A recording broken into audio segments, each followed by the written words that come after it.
नमस्कार दोस्तों, कैसे हैं आप सब। दोस्तों आज के इस वीडियो में दोस्तों 20 टर्म्स लेकर आया हूं दोस्तों रिटेल से रिलेटेड, जो कि काफ़ी इंपॉर्टेंट होता है एफएमबी या फिर दोस्तों रिटेल इंडस्ट्री के लिए। जैसे कि रिलायंस स्मार्ट पॉइंट हुआ, रिलायंस स्मार्ट हुआ, बिग बाज़ार, डी मार्ट, स्टार बाज़ार, या फिर दोस्तों सिनेमा से रिलेटेड या फिर रेस्टोरेंट से रिलेटेड, जो भी ये सारे इंडस्ट्री हैं, ये तीनों को रिलेटेड दोस्तों अगर आपने रिटेल मैनेजमेंट किया हो या फिर दोस्तों रिटेल में जॉब करना चाहते हैं या फिर आप इंटरव्यू में जा रहे हैं for department manager, team leader या फिर एज ए एसएम और स्टोर मैनेजर, तो दोस्तों ये काफ़ी इंपॉर्टेंट वीडियो होने वाला है आपके लिए। क्योंकि दोस्तों यहाँ पर मैं अपने एक्सपीरियंस के बेसिस पर, जो कि मेरा 10 ईयर का एक्सपीरियंस है, उसके बेसिस पर यहाँ पर मैंने 20 क्वेश्चन आंसर्स बनाया है, टर्म्स लेकर आया हूँ, जिसको मैं शॉर्ट में यहाँ पर आपको आंसर भी देते हुए चलूँगा। तो वीडियो में एंड तक बने रहिएगा और मेरे बाकी वीडियोस को देखने के लिए दोस्तों चैनल को सब्सक्राइब कर लीजिएगा। मैं टाइम टू टाइम वैकेंसीज वगैरह भी जॉब का पोस्ट करते रहता हूँ,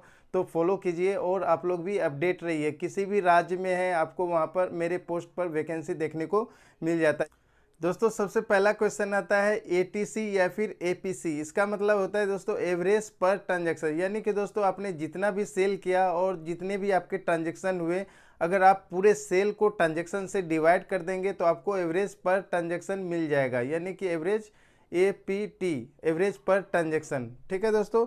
सेकेंड है यहाँ पर फीफो एंड फेफो। फीफो होता है दोस्तों फर्स्ट इन फर्स्ट आउट, और फेफो होता है एफईएफओ, जो कि होता है फर्स्ट एक्सपायर फर्स्ट आउट। ठीक है दोस्तों, जो प्रोडक्ट आपने पहले खरीदा हो, पहले एक्सपायर होने वाला हो, उसे आपको पहले सेल करना है। यानी कि जब भी आपका स्टॉक आता है स्टोर के अंदर, ठीक है, आपको उसी तरह से अरेंज करना है ताकि जो भी कस्टमर आपके वॉक इन आ रहे हैं स्टोर के अंदर, वो आपका फीफो के हिसाब से ही परचेस करे।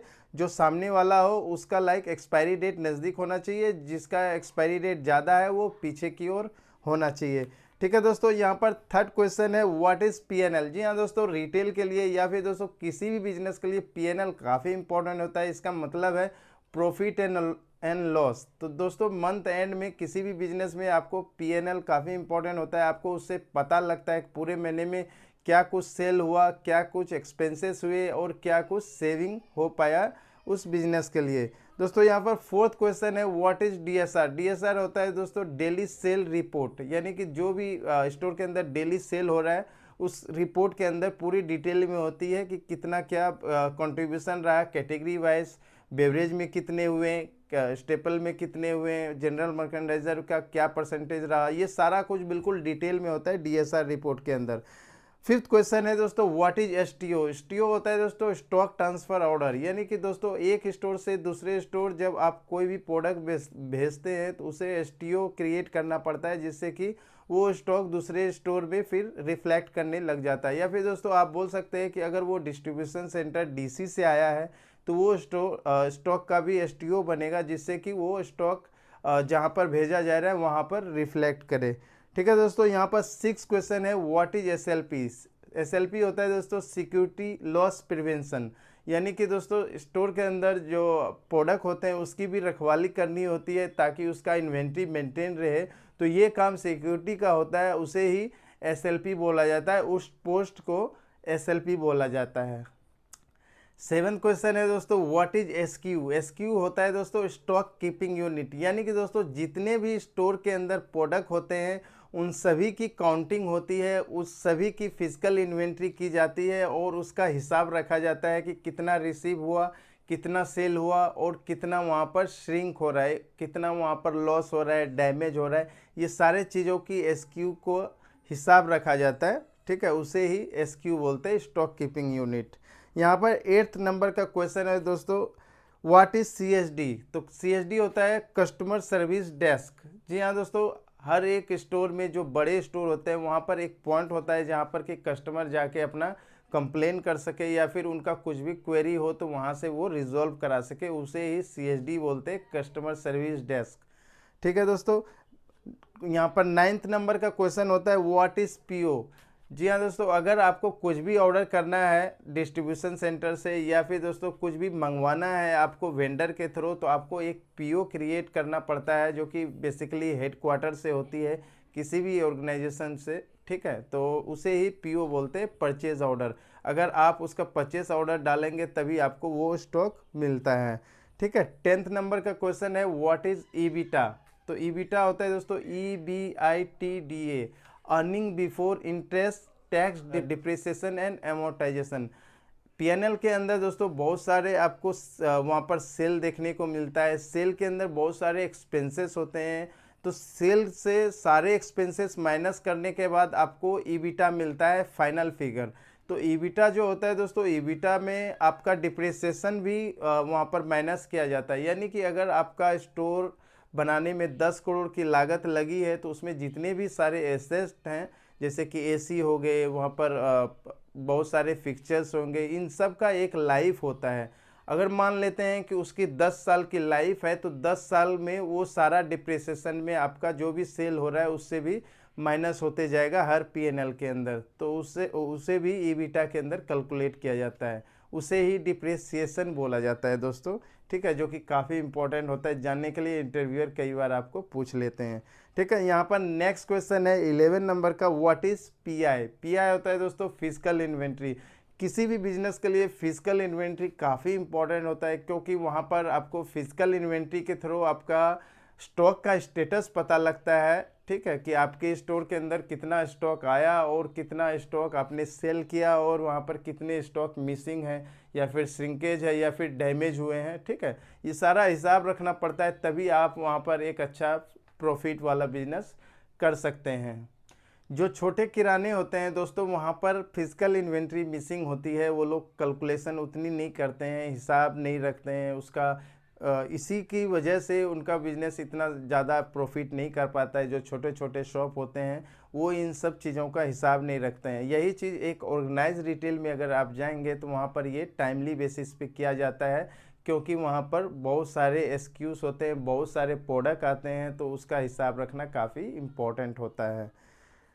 12th नंबर का क्वेश्चन आता है दोस्तों, व्हाट इज जीआरएन। जीआरएन होता है गुड्स रिसिप्ट नोट। यानी कि दोस्तों जो भी प्रोडक्ट आपने डिस्ट्रीब्यूशन सेंटर से रिसीव किया है, वेंडर से रिसीव किया है, उसका आपको सिस्टम के अंदर इन लेना पड़ता है। यानी कि सिस्टम के अंदर अपने रिसीविंग दिखाना पड़ता है, उसे ही जीआरएन बोलते हैं, गुड रिसिप्ट नोट। 13 नंबर का क्वेश्चन आता है दोस्तों, what is EDC machine. EDC machine दोस्तों आपने देखा ही होगा, जहां पर आप कार्ड स्वाइप करते हैं उसे बोलते हैं इलेक्ट्रॉनिक डेटा कैप्चर। यानी कि अगर आप कार्ड स्वाइप करेंगे तो आपका जो भी डेटा होगा, ये इलेक्ट्रॉनिक के अंदर जो भी डिटेल होगा वहां पर वो कैप्चर हो जाता है, उसे ईडीसी मशीन बोला जाता है, जिसमें कि आप एटीएम स्वाइप करके पेमेंट करते हैं रिटेल काउंटर के ऊपर। 14 नंबर का क्वेश्चन है व्हाट इज़ ईएन। जी हाँ दोस्तों, रिटेल में खास करके जब आप वैल्यू फॉर्मेट में जाएंगे तो वहाँ पर आपको ईएन नंबर का एक मिलेगा। इसका फुल फॉर्म है यूरोपियन आर्टिकल नंबर। 9 डिजिट का एक आर्टिकल नंबर होता है, जिससे कि उस आर्टिकल का डिटेल सिस्टम में आ जाता है जब कैशियर स्कैन करता है। ठीक है, ये ईएन नंबर अगर मिसिंग होगा तो कोई भी प्रोडक्ट स्कैन नहीं हो पाएगा काउंटर के पास। तो what is BOH and FOH। BOH होता है दोस्तों back of house and FOH होता है फ्रंट ऑफ हाउस। स्टोर के अंदर जो फ्रंट वाले एरिया है जहाँ पर गेस्ट आते हैं उसे FOH बोला जाता है, और जो बैक एरिया है जहाँ पर स्टॉक रखा जाता है, स्टोरेज की जाती है, या फिर बैक ऑफिस के काम होते हैं, गुड रिसीविंग के काम होते हैं, सिस्टम वगैरह लगी होती है, उसे बैक ऑफ हाउस बोला जाता है।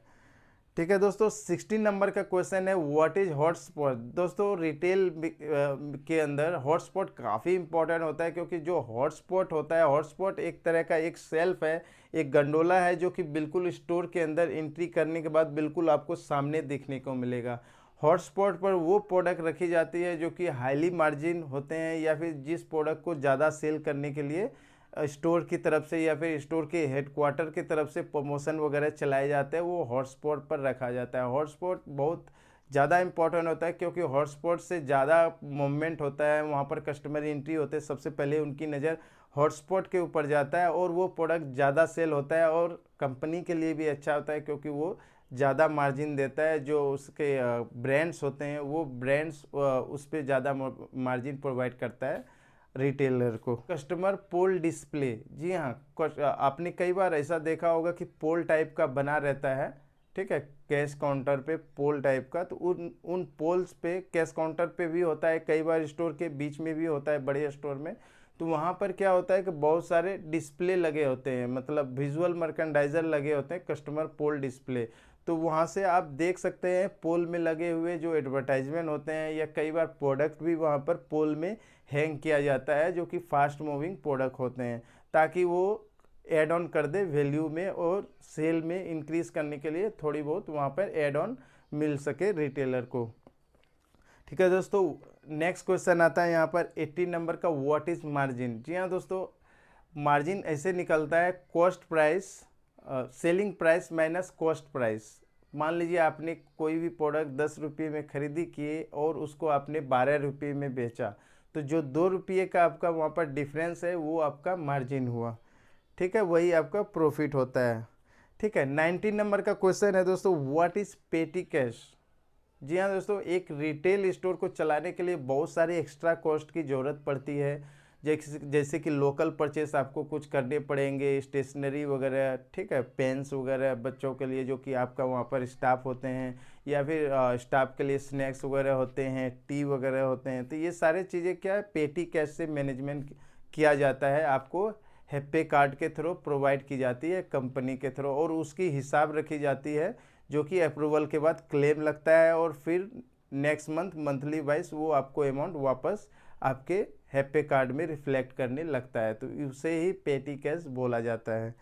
ठीक है दोस्तों, यहाँ पर 20th नंबर का क्वेश्चन है, व्हाट इज विजुअल मर्केंडाइजर। जी हाँ दोस्तों, रिटेल के लिए या फिर किसी भी बिजनेस के लिए विजुअल मर्केंडाइजर काफ़ी इंपॉर्टेंट होता है। विजुअल का मतलब हुआ कि दोस्तों जो कि आप देख के अट्रैक्ट होते हैं। ठीक है, जैसे कि आपने देखा होगा कि डीमार्ट का कहीं पे ऐड लगा रहता है, किसी भी चार रास्ते पे आपने देखा होगा डीमार्ट का ऐड है, या फिर किसी अरमानी किसी ब्रांड का ऐड है, या फिर स्मार्ट पॉइंट रिलायंस का कोई ऐड लगा हुआ है कि यहाँ पर शॉपिंग कीजिए, बाय वन गेट वन मिल रहा है, अच्छा खासा डिस्काउंट मिल रहा है। तो कुछ इस तरह के जो आप विजुअल मर्केंडाइजर देखते हैं, या आप लोग लीफलेट वगैरह देखते हैं, ठीक है, प्रिंटेड, जहाँ पर कि आपको इन्फॉर्मेशन देखने को मिलते हैं प्रोडक्ट से रिलेटेड कि वहाँ पर ऑफर चल रहा है, ये सारे जो पोस्टर्स होते हैं इसे ही विजुअल मर्केंडाइजर बोला जाता है। ये कई बार स्टोर में भी लगाए जाते हैं और कई बार स्टोर के बाहर भी लगाया जाता है सोसाइटी में, ताकि वहाँ से सेल आ सके स्टोर के अंदर।